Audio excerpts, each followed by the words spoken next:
하나님께서는 언제나 이스라엘 백성들에게 말씀하시는 하나님이셨습니다. 그리고 지금도 하나님께서는 모세를 통해서 마지막 유언 같은 설교를 통해서 하나님의 뜻과 하나님의 의지가 무엇인지를 분명히 알 수 있도록 말씀하고 계십니다. 그런 하나님의 말씀을 우리가 귀로 듣고 또 마음에 새기고 그 뜻을 분별하는 것은 무엇보다 중요합니다.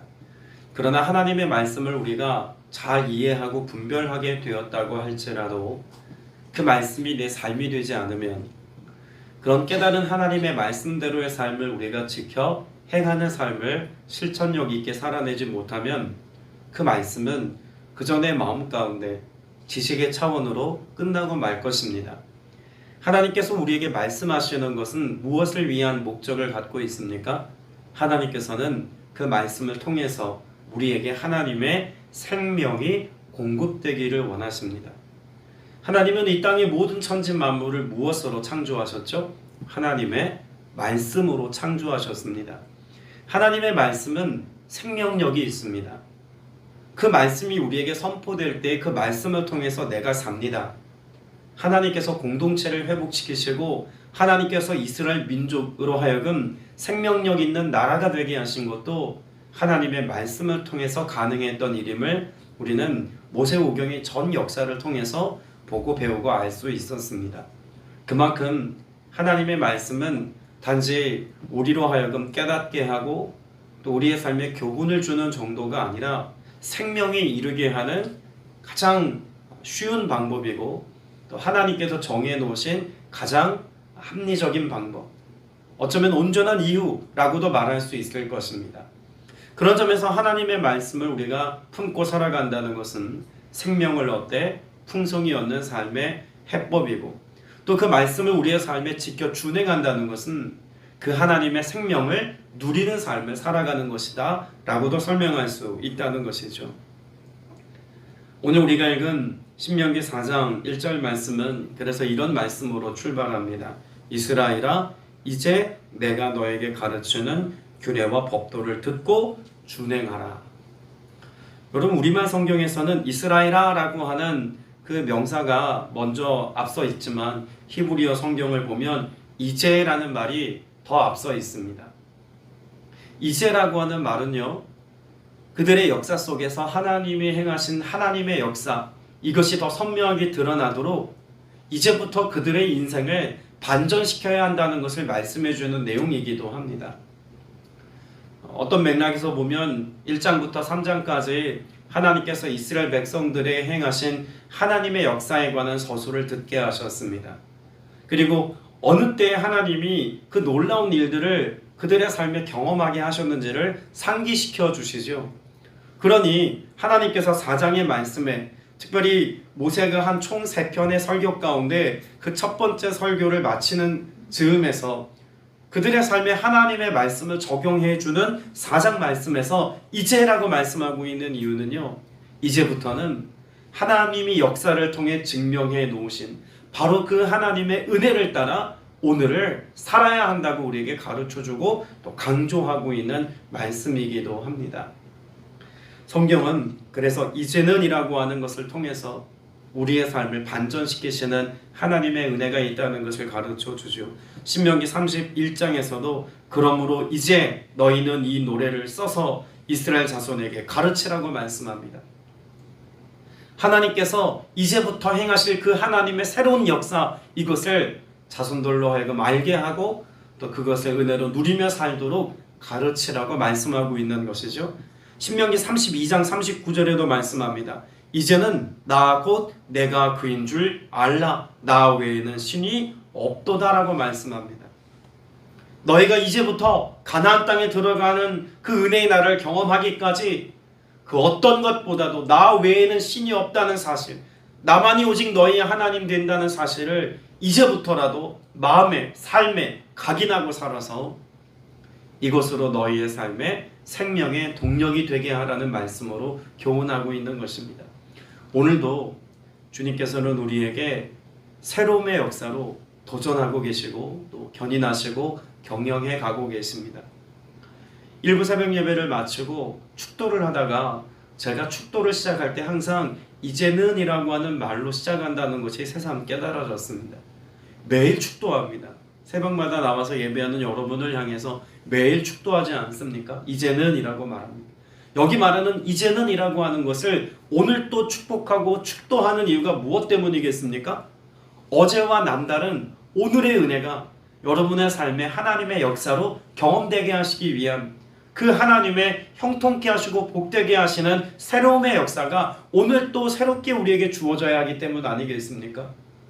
여기 신명기 4장에서 이제라고 말하는 이 고백도 어제와 다른 오늘의 은혜, 이제까지의 삶과는 다른 하나님의 새로운 역사, 어제 말씀하셨던 하나님의 말씀도 중요하지만 오늘 내게 말씀해 주시는 그 말씀을 따라 살아가는 이 은혜에 붙들려 살기를 소망하는 고백이 오늘 여러분 안에 있어야 할 줄로 믿습니다.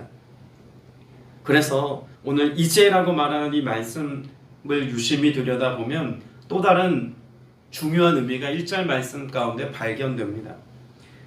이제 내가 너희에게 가르치겠다라고 말씀합니다. 무엇을 가르친다고 말씀하고 있습니까? 규례와 법도를 가르치겠다고 말씀합니다. 이것을 듣고 준행하라는 거죠. 규례와 법도, 이것은 같은 의미를 가지고 있는 두 단어를 동일선상에 나열한 것처럼만 보입니다. 물론 그렇게도 볼 수 있습니다. 그런데 그 단어가 갖고 있는 중요한 의미를 보면 규례라고 하는 것과 법도라고 하는 것은 좀 다른 차원의 것임을 분별할 수가 있습니다. 먼저 뒤에 나오는 법도라고 하는 것을 보면은요, 법도는 무엇을 법도라고 여겼을까요? 과거 하나님께서 그 백성된 자들에게 가르치시고 교훈하셨던 말씀, 시제가 언제라고요? 과거입니다. 과거부터 현재까지 하나님께서 말씀해 오셨던, 이제까지 가르쳐 주셨던 과거에 주어졌던 하나님의 말씀을 의미할 때 이것을 법도라고 이야기를 합니다. 규례는 무엇일까요? 오늘 내게 말씀하셔서 앞으로 살아가게 하시는 말씀의 의미, 이것을 규례라고 봅니다. 자, 그러면 규례와 법도라고 말할 때 그 규례와 법도라고 하는 것은 결국 하나님께서 그 말씀의 내용을 강조하시는 것도 너무나 중요하지만 무엇을 강조하고 있는 의미상의 말씀이기도 할까요? 어제까지도 말씀으로 이스라엘 백성들을 지키시고 보호하셨지만 이제 새롭게 말씀하시는 하나님의 말씀을 따라, 오늘 주신 그 생명 있는 말씀을 따라 하나님께서 오늘도 우리의 삶을 지키시고 보호할 것이라고 말씀하고 있는 것입니다. 그러니까 하나님의 말씀을 지켜 준행하라의 시작이 무엇입니까? 오늘 주시는 하나님의 말씀을 내가 은혜로 받고 그 말씀을 마음에 새기고 그 말씀을 삶으로 살아내는 기도가 전제되어야 우리의 삶에 새롭게 하시는 하나님의 은혜를 따라 새로운 삶의 열매가 풍성히 맺힌다고 말씀하고 있는 것이죠. 사실 우리의 삶의 관심은 늘 어디에 있을까요? 1절 맨 마지막 구절인 얻게 되리라 라고 하는 말씀에 우리 주목하여 오늘을 살아갑니다. 무엇을 얻을까? 좀 더 무엇을 취할 수 있고 손에 움켜쥘 수 있을까? 무엇을 좀 더 쌓아놓고 무엇을 좀 더 우리의 창고에 들여놓을까? 늘 얻는 것에 우리의 관심과 초점이 맞춰져 있습니다. 그러나 하나님의 관심은 어디에 있습니까? 듣고 준행하는 삶에 있습니다. 그렇게 듣고 준행하는 삶을 살아갈 때 비로소 우리의 삶에 얻게 하시는 은혜가 있다는 것을 우리가 잊어버리면 안 되는데, 우리는 하나님의 말씀을 준행하는 삶을 살아가는 것은 왠지 중요하게 여기지 않는 것처럼 보이기도 합니다. 여러분, 하나님의 말씀을 머리로 깨닫는 것, 그리고 마음에 새기고 이렇게 살아야지 결단하는 것 너무나 중요하죠. 그러나 이것이 내 삶에 반영되지 않는다면 이 말씀이 오늘 살아 역동하는 하나님의 능력이 되어서 오늘 내가 그 말씀을 내 삶으로 살아내지 못하면 그 말씀은 사장되고 맙니다. 내 안에서 죽어버린, 화석처럼 변해버린 말씀으로 자리할 수 있다는 이야기예요. 살아있는 나무가, 생명력 있는 나무가 언제 열매를 맺을까요? 그 뿌리로부터 양분을 공급받고 수분을 공급받을 때 아닙니까? 오늘 저와 여러분의 신앙이 살아있는 신앙, 역동하는 신앙이 되려면 반드시 하나님의 말씀이 제 삶에, 여러분의 삶에 흡착되는 은혜가 있어야 합니다. 그 말씀의 은혜를 따라 오늘을 살아갈 때 어제와 다른 오늘의 은혜를 더 풍성히 누리는 삶을 살게 될 줄로 믿습니다. 여러분, 말씀을 보면 하나님의 말씀을 듣고 준행하는 것, 그 순서상의 의미가 듣는 것이 먼저고 또 준행하는 것은 들음으로부터 비롯된다고 생각하기 쉽습니다. 자, 그런데 비슷한 맥락의 말씀을 한 구절 제가 읽어드릴 텐데 에스겔 20장 11절의 말씀입니다. 순서를 유념해서 한번 들어보시기 바랍니다. 에스겔 20장 11절입니다. 사람이 준행하면 그로 말미암아 삶을 얻을 내 율례를 주며 내 규례를 알게 하겠고라고 말씀합니다. 그러면 신명기 4장에 기록되어 있는 말씀의 순서하고 에스겔 20장에 기록된 말씀의 순서하고가 다르다는 것을 알 수가 있죠. 신명기는 뭐가 먼저예요? 규례와 법도를 듣고 아는 게 먼저입니다. 그런데 에스겔에서는 준행하는 게 먼저죠. 하나님이 다른 말씀하고 있는 걸까요? 그렇지 않습니다. 여러분, 이 말씀이 사실 어떤 의미에서 같은 맥락이라고 보여지는 것이요. 하나님은 지금 어떤 한 공식화된 것을 말씀해 주고 있는 것이 아니라 순환의 역사를 가르쳐 주고 있습니다. 어떤 의미냐면 하나님의 말씀을 내가 듣고 준행하면 하나님은 말씀하시고 오늘 우리에게 새롭게 주시는 규례를 우리에게 허락해 주신다는 것입니다. 근데 그 규례를 내가 준행하면 그로 말미암아 하나님께서 또다시 하나님의 생명을 얻을 만한 율례를 우리에게 가르쳐 주시고 또 그것이 내 삶이 되어 준행하며 살아가면 또다시 새로운 말씀이 우리 안에 공급되어서 허락된다는 것이죠.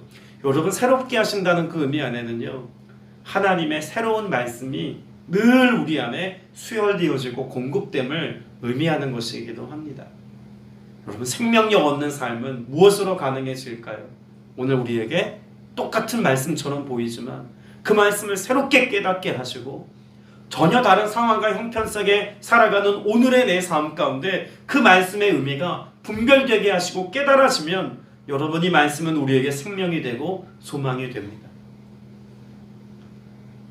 제 사역의 횟수만 생각해 보아도 꽤 오랜 시간 동안 하나님 앞에서 사역의 길을 걸어왔습니다.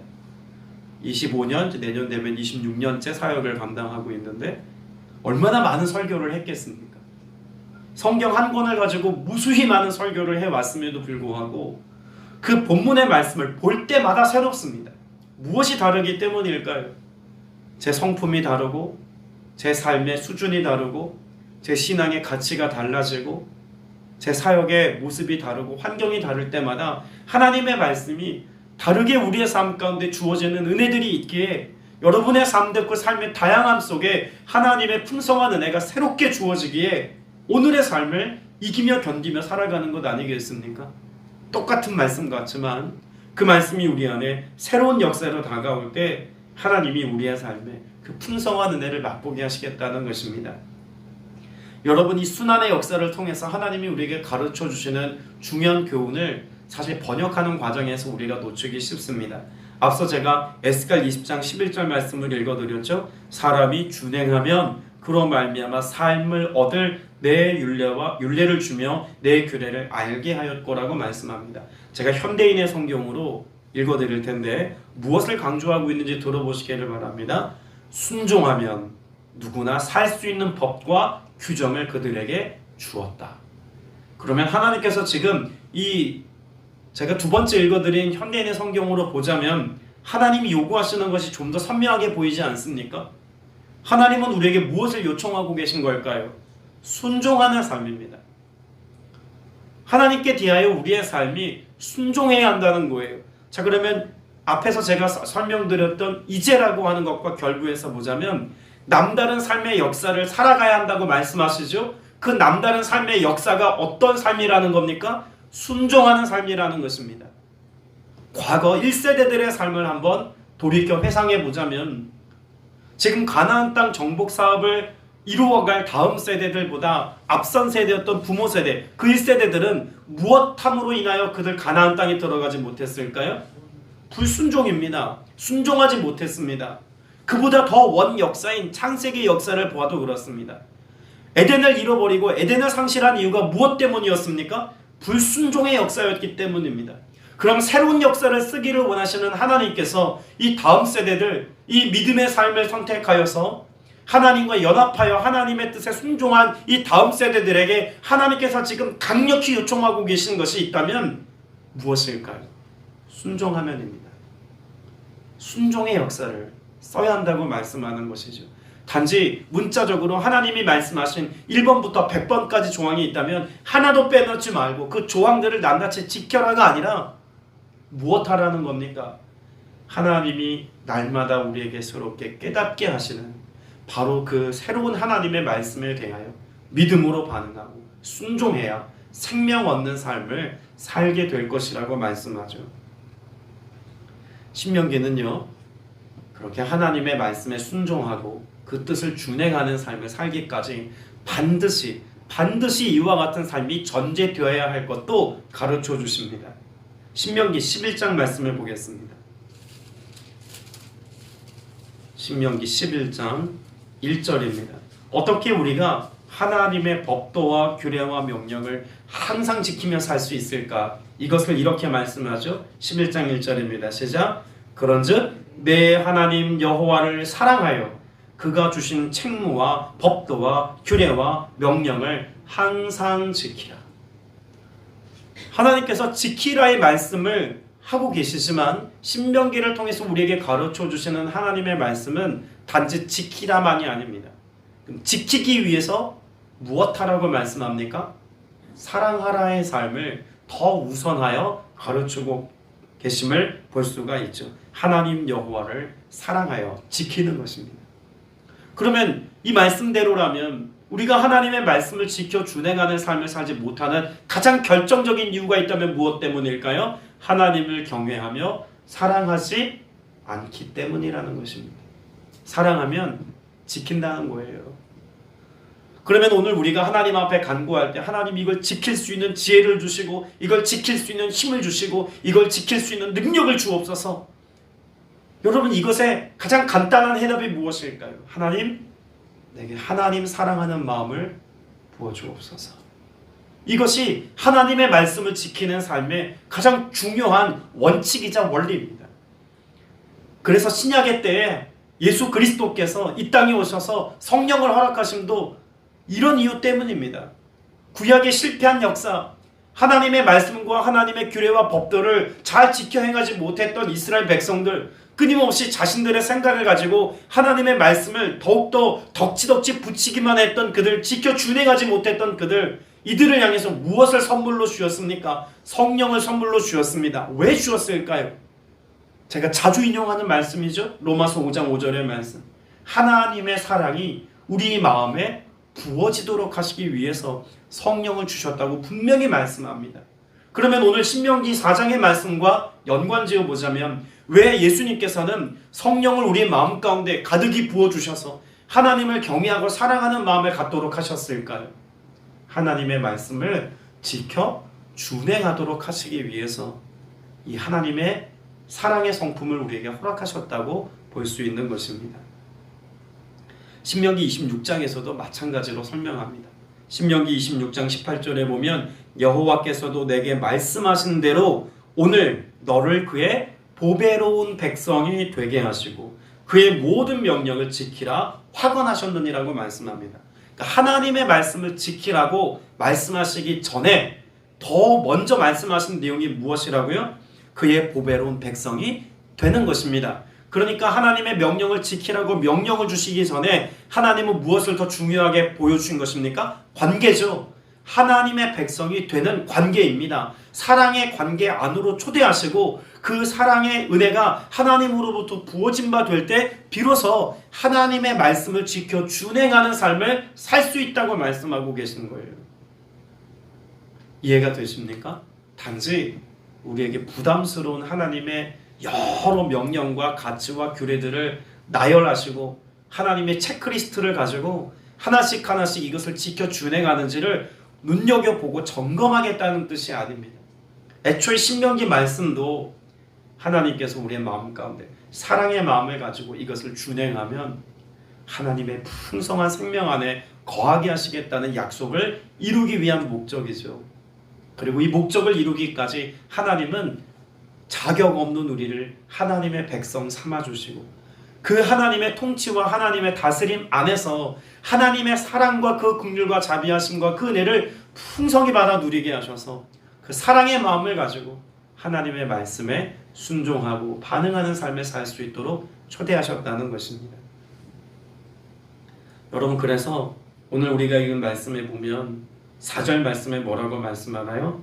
오직 너희의 하나님 여호와께 붙어 떠나지 않은 너희는 오늘까지 다 생존하였느니라. 신명기 4장에서 다음 세대들의 삶을 규정하면서 어떻게 오늘날까지 그들이 가나안 땅을 목전에 두고 이제 그 땅을 차지하기까지 이들이 여기 서 있을 수 있었던가 라고 하는 것을 한마디로 요약합니다. 그게 뭡니까? 여호와께 붙어 떠나지 않은 너희라는 것입니다. 다시 말해서 주님과 오늘도 함께 하였기에 그 하나님의 사랑을 누리며 살 수 있는 하나님의 백성됨을 잃지 않았기에 그 사랑 안에서 오늘에 이르게 되었다고 말씀하고 있는 것이죠. 여러분, 우리가 잘 아는 말씀이 있지 않습니까? 요한복음 15장 4절 말씀에 보면 하나님께서 우리를 포도나무와 가지의 비유를 통해서 뭐라고 말씀하십니까? 내 안에 거하라 나도 너희 안에 거하리라. 가지가 포도나무에 붙어있지 아니하면 스스로 열매를 맺을 수 없음같이 너희도 내 안에 있지 아니하면 그러하리라. 나는 포도나무요 너희는 가지라. 그가 내 안에 내가 그 안에 거하면 사람이 열매를 많이 맺나니 나를 떠나서는 너희가 아무것도 할 수 없느니라.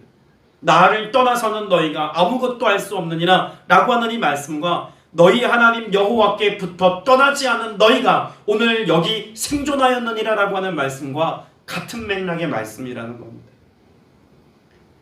자, 그럼 오늘 우리의 간구도 무엇이어야 하겠습니까? 어제와 다른 오늘의 은혜가 내게 필요합니다. 오늘 더욱더 하나님께서 주시는 풍성함을 얻고 누리는 삶을 살기 원합니다. 내가 하나님 말씀 지키기를 원합니다. 나로 하여금 포도나무에 붙어있는 가지처럼 살게 하셔서 오직 주님으로 인하여 절로 삶의 열매를 풍성히 맺는 삶을 오늘 내가 살게 하여 주옵소서. 이것이 우리의 간구와 기도의 제목이 되어야 할 줄로 믿습니다. 말씀을 맺습니다. 여러분, 이와 같은 삶을 살아갈 때 어떤 은혜가 있다고 말씀하고 있을까요? 그 결과가 7절 8절입니다. 자, 7절 8절 다시 한번 읽어봅니다. 진짜 우리 하나님 여호와께서 우리가 그에게 기도할 때마다 우리에게 가까이 하심과 같이 그 신이 가까이 함을 얻은 큰 나라가 어디 있느냐? 오늘 내가 너에게 선포하는 이 율법과 같이 그 규례와 법도가 공의로운 큰 나라가 어디 있느냐? 여러분, 하나님을 가까이 하는 나라, 가까이 하는 것만으로도 그 나라를 어떻게 규정하냐면 큰 나라가 어디 있느냐라고 하는 소리를 듣게 하시겠다는 것입니다. 여러분, 생각해 보십시오. 이스라엘이 가나안 땅을 차지하는데 그 나라가 큰 나라입니까? 여러분, 물리적으로 보아도 이스라엘은 결코 큰 나라가 아닙니다. 그런데 왜 큰 나라가 되게 하겠다고 말씀하나요? 이것은 내가 보기에 큰 것을 차지하여서 큰 나라가 아니라 눈에 보기에 너무나 작은 나라고 다른 민족들 보기에 정말 약해 보이는 민족임에도 불구하고 매번 승리의 삶을 살고 그 척박한 땅에서 풍성한 열매를 거두어 드리고 할 수 없는 일들을 하게 하시는 하나님을 경험할 때 그 민족을 두고 큰 나라 큰 민족이라고 말하게 하겠다는 것입니다. 여러분, 이것이 오늘 우리에게 주어지는 은혜입니다. 오늘 저와 여러분에게도 동일하게 나타날 하나님의 사역입니다. 나는 연약할 수 있습니다. 병들 수 있고 연로하여서 기력이 쇠할 수 있고 지혜와 지식의 부족함이 드러날 수도 있고 여러 가지 살아가는 삶의 태도가 미숙할 수 있습니다.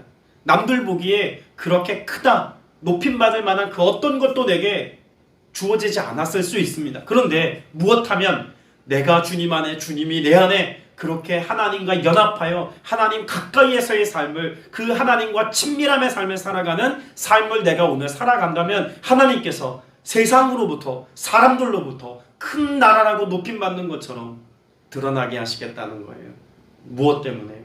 나와 함께 하시는 크신 하나님으로 인하여서 큰 나라로 불리워지는 삶을 살게 하시겠다고 말씀합니다.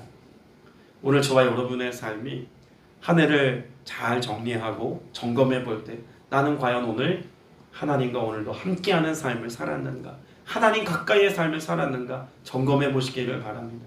만일 그런 삶을 살지 못했다면 하나님 앞에 기도하시고 새로운 한 해를 다짐할 때 더욱더 하나님 가까이의 삶을 갈망하고, 그래서 하나님의 말씀을 듣고 준행하는 삶을 살아서 2022년 한 해보다 더 풍성한 열매를 맺는 새로운 한 해가 되게 하시는 인혜를 맛볼 수 있는 여러분 되시기를 주님의 이름으로 축복합니다. 기도드리겠습니다. 은혜가 풍성하신 아버지 하나님, 오늘도 주님의 은혜를 갈망하며 기도케 하시니 감사드립니다.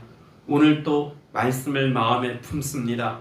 이 말씀을 새겼습니다. 이제 이 말씀을 지킴의 자리로 나아가기를 원합니다. 가정에서, 일터에서, 교회 공동체 안에서 우리의 삶을 살아내는 모든 삶의 현장과 모든 삶의 시간 속에서 이 말씀이 곧 삶이 되는 은혜가 있기를 소망하오니, 성령님 우리 마음 가운데 사랑의 마음으로 임재해 계시고 역사하셔서 이 주님 마음 가지고 오늘을 살아내어서 하나님을 경외하고 사랑함으로 이 말씀을 잘 지켜 준행하는 모두가 되게 하여 주시옵소서.